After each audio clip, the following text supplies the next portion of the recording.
when you can. Temporary layoffs. Good times. Easy credit rip-offs. Good times. Scratching and surviving. Good times. Hanging in a jar. Good times. Ain't we lucky we got 'em? Good times.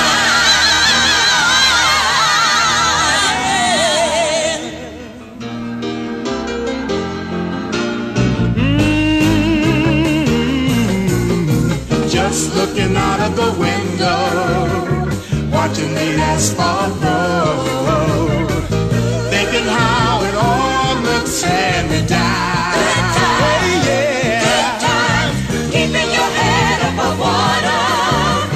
Making a way when you can. Temporary layoffs. Good times. Good Times is recorded on tape before a live audience. Ain't we lucky we got 'em? Good times.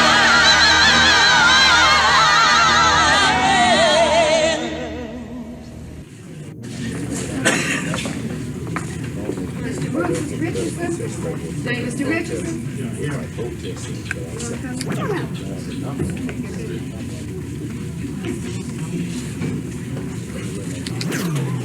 Bye. Do I have to be on TV? Okay. He says keep hitting PA2.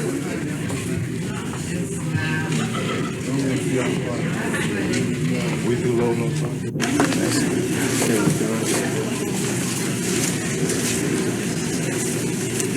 That section of right, you'll be calling from the claim section. See that about he didn't get his check. Okay, but he'll have to wait until his name is called from the claim section. Then they'll let him know if there are any checks he'll get, okay?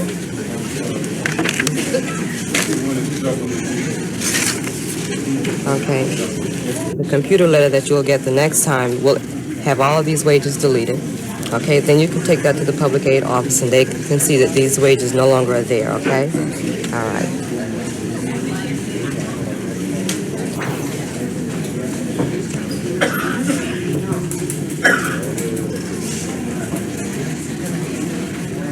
Have you ever worked before? Yes. With whom? Mr. James Spratt. Okay, the state...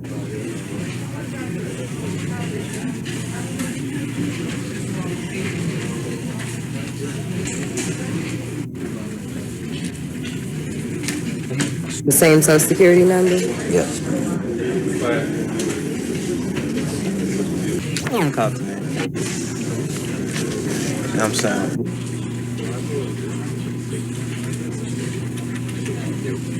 Tell him it's not operating. Billy, calm down again and tell him this isn't working. Jim, we're told that unemployment among blacks is now at this post-Second World War level extremely high. I think we're all trying to grapple with the problem, and how do you understand it? I mean, how do we get a handle on this problem, and moreover, how do we change it? Well, you've got to get a handle on it by dramatizing the situation. There are many people, especially those persons who are adequately employed or well employed, and certainly those who live in suburbs and who only see the city from the vantage point of office buildings, who don't know really what the problem is. So there has to be a dramatization. We have to educate leadership at all levels, from the Congress, from the presidency, from the governors of state, and especially in the cities where the problems in fact exist. So there has to be an education of the American public and a reawakening to the plight of blacks and minorities and poor people in this country. How do you change the problem once you've educated people, and that in fact is the goal? Well, it has to become high on our national priority, and I think this is what Vernon Jordan has stated. I think this is what others are now stating. Certainly Mr. Carter campaigned on the promise of jobs. He articulated that and enunciated that as his primary campaign goal. He's got to now put that into implementation and execute this. I understand that just the other day they have now heightened their efforts as far as developing a program, an urban program for the cities. And certainly that is long overdue. We've had several years of Nixon-Ford policies that have to be reversed, and they have to be reversed immediately. Unemployment, especially among black youth, is astronomical. And naturally, those figures that we saw the other day, that came out the other day, that estimated it to be, or stated it to be 40%, that is an underestimation. We calculate the unemployment among youth here in the city of Chicago to be somewhere around 50-55%. What stake does employed white America have in this problem? Employed white America, I believe, has a great stake in this problem, because if we don't do something about high unemployment, then the cost of welfare, the cost of unemployment, the cost of pathology, social pathology in our cities, the high cost of crime, the high cost of maintaining police departments and prisons and all types of other activities that we have to engage in just to maintain a person who's unemployed is just too costly.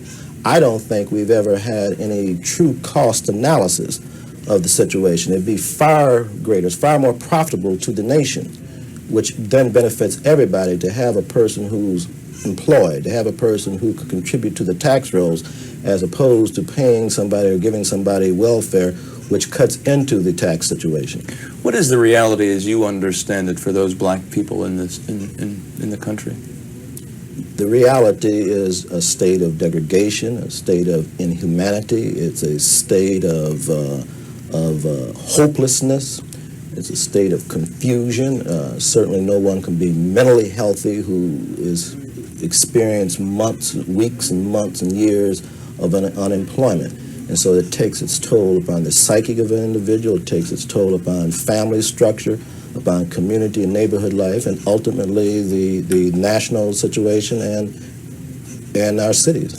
One last question, if you can, specify, what is the root problem of this astronomical unemployment among blacks? I think there are three root problems. Certainly job discrimination is still a factor. Certainly the inadequacy of the public school systems of our country. Part of the reason for this program that we're administering here along with IBM is the fact that these youngsters have come out of school without skills, without the proper type of education, without marketable skills. No employer is willing to take a chance with these youngsters. However, after only a few weeks within this program, from anywhere between 6 to 12 weeks, they have marketable skills. In addition, there has got to be an expansion of the American economy to develop jobs, particularly in the private sector. And when this is not done in the private sector, then I believe that the government at all levels has a responsibility of being the employer of last resort. I'm going to ask you to tell me that again, Jim, and not talk about the success of the school, because I'll do that. And I need you to tell me those root causes again without talking about the school. Okay. So what are the root causes again, briefly? The root causes, as I see it, are three. How unemployment for white youth went down this past year, and how for black youngsters it went up. Well, that's partly due to job discrimination. Expansion, and especially in the inner cities of our nation, where this high unemployment in fact rests. Terrific. Well done. Henry, what's the reality of fellows like you out there on the street these days in terms of employment?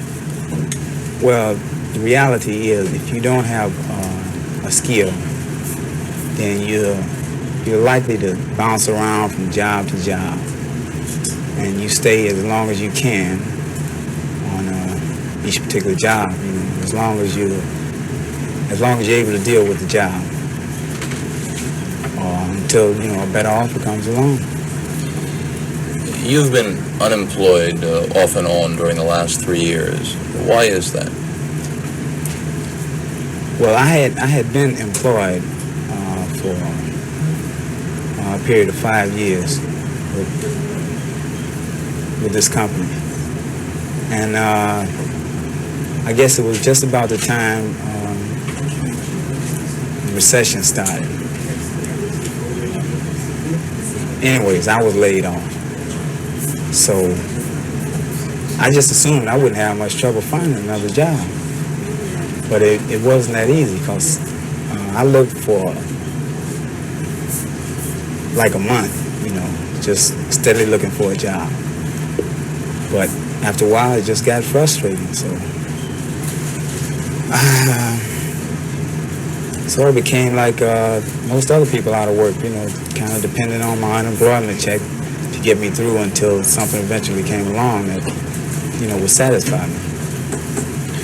We're told right now that unemployment among blacks is as high as it's been since the end of the Second World War. I wouldn't believe it. How are most of white America is employed? It would seem that most of black America is unemployed, it would seem right now. That's. It would. How are we to understand it? I mean, in terms of what it does to your guts and what it does to your head and what the difficulty is, and why is it? Well, it sort of takes you out of the mainstream of life. You get to a point where you exist in a world outside of what is actually real, and you sort of start creating your own world. What is that world? Well, whatever I could, whenever I could. Just tell me about what you were saying about going and seeing the cards of others that were filled up and just giving up in terms of going back to unemployment. Right. Well, you want me to just... Well, I went to the unemployment office, and I went there a few times. I saw a lot of people there who had been there a lot of times, and some of those people had degrees. So when I looked at the cards and I looked at mine, I said, well, I've come here a few times, but I'm not going to keep coming back, trying to find a job that doesn't exist. So I figured that if I changed my skill, maybe I'd have a better chance. So looking into that, I looked into which areas, had the most possibility of employment. And what about, do you imagine if you wouldn't have been able to change your skill, what would have? Well, I don't see a situation where I couldn't do that. I mean, if nothing else is working and I'm not employed, and they have a situation where I can get trained, then I don't see how there's a situation where I can't change it. If the program didn't exist, I would tend to say that I would get something, because I'm just that way. I'm determined. What is the reality for most of the people out there who have been trying to find jobs that don't exist? Well, I would say that if the skills that people have don't exist, that they should move to change the skills to upgrade them or move into something else. But we're told that many of the people graduating from some of Chicago's high schools can't read or write, really. Well, that's the school system. That falls on the school system and on the family. And to me, that's my idea. Because when I went to school, they didn't even let you go through school unless your work was up to. And as far as $89 a week goes, if you got a family, you know how far that goes. But it beats a blank. I mean, it will keep you going for a while until employment picks up. If you could tell me whether or not you think that the president's proposals are going to do any good. No. You don't think they'll do any good? No. Why? Because I think they need to, the cost of living is still too high. I know he's trying to reduce a little bit, but still the cost of living,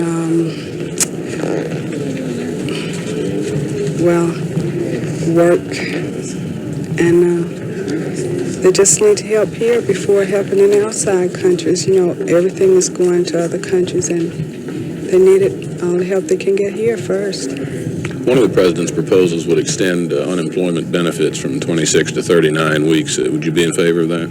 Yes, I'll be in favor of that. We need everything we can get. So you think some of the proposals are good, but generally you'd rather see them cut out some of the aid to other countries? Yeah. Yeah, I like to help at home first. Thanks very much. You're welcome. I gather you are recently unemployed, or you wouldn't be in this line. Last Friday, yeah. Where did you work? D.R. Thomas and Howard P. Foley. What happened? Lack of work. Yeah. So construction work is slow, I believe. You've seen that on the news. Mm-hmm. And it's just a matter of you have to wait until something breaks, another job. Wonder how you feel generally about the president's efforts to deal with this problem. Unemployment certainly will take and defeat inflation. If you know what I mean. If nobody's working, you can't spend weeks, isn't he? He'd like to extend it to 39. 39 weeks, is it? Well, if you can't get it in 26, maybe you can get it in 39, right? Good. So I think Ford's trying anyhow. That's more than some people in the White House recently have done. So let's give the man a chance, huh? Thank you. Tell me your name? Charlie Wright. Rick? Wright, W-R-I-G-H-T, yeah. You want to get a couple cutaways up to talk? Just tell me where you live or something. Yeah, I live over by the stadium. I should be at the ball game today, you know. After all, Okay, what? I live at Green Mountain 36, over by the ballpark, you know. I was going to the ball game today, but I thought I'd better come down here and foul first. You going to go later? No, I believe it'll be too late when I get out of here. It's, you know, the ball game started already.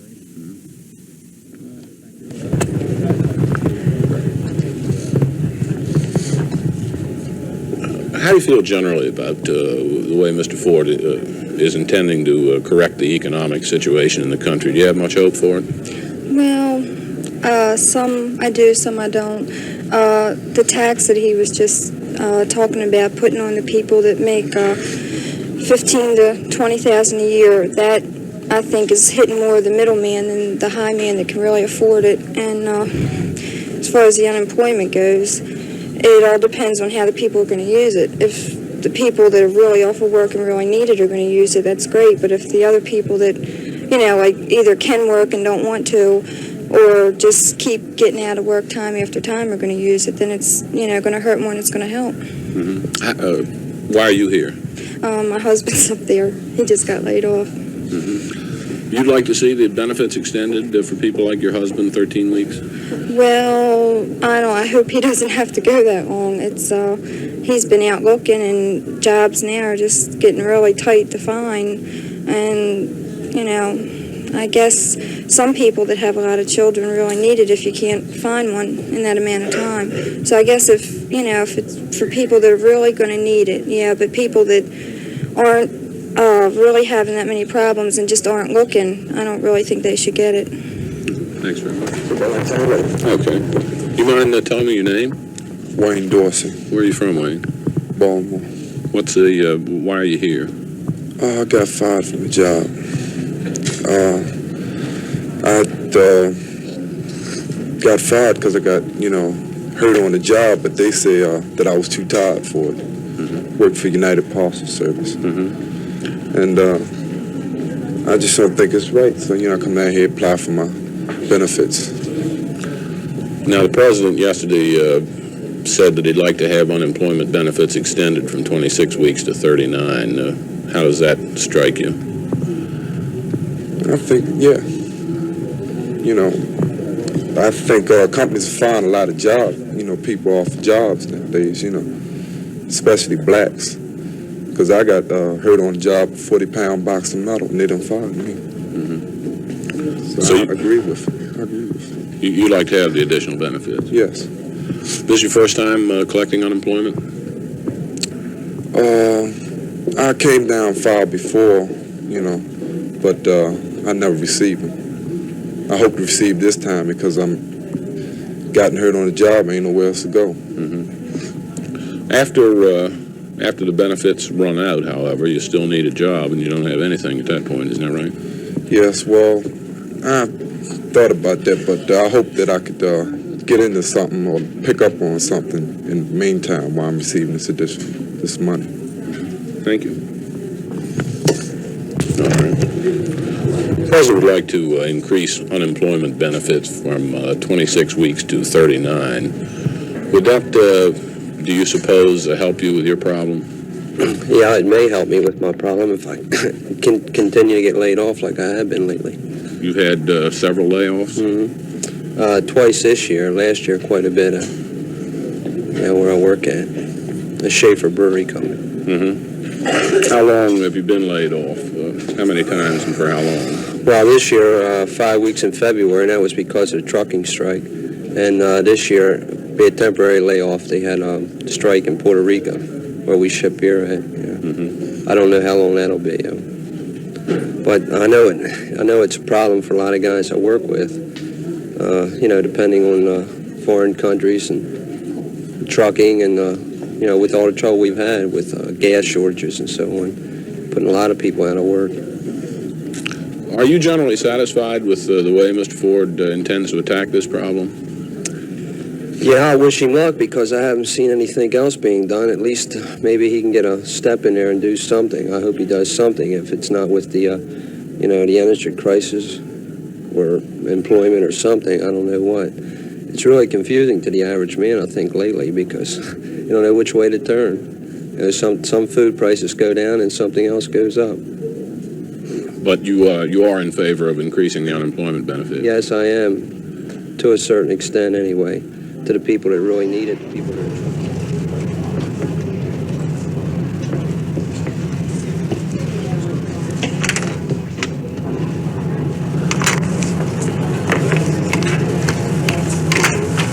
To Dauphin Street, door number 6. Okay. Thank you very much. Next, please.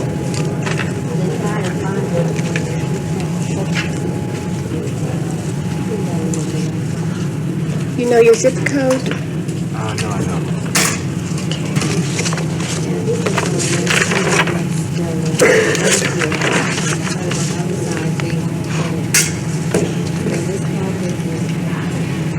Okay, it's 16. What is it? 16, 21216. Your date of birth? 4/28/52. You have no children? No, I don't. Okay. Are you going back to work for this company? Yeah, I'm not sure, You think you'll be back in 10 weeks? No.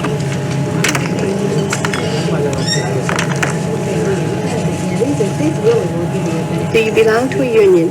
No, I don't. Did you receive vacation pay or severance pay when you left this job? Were you ever in the military service? No. Spell your last name. DUFFIN. Your middle initial is an H? Allen. M? A. Okay, hey.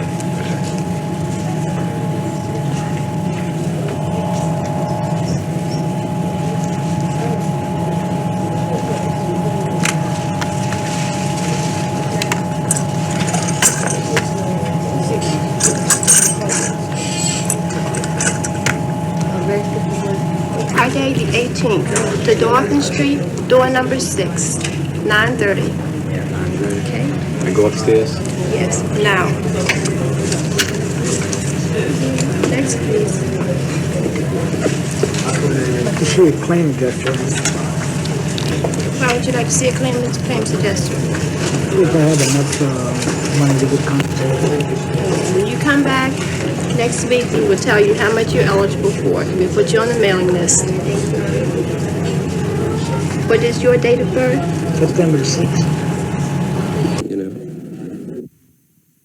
Today you go upstairs, sign up for employment service, and register for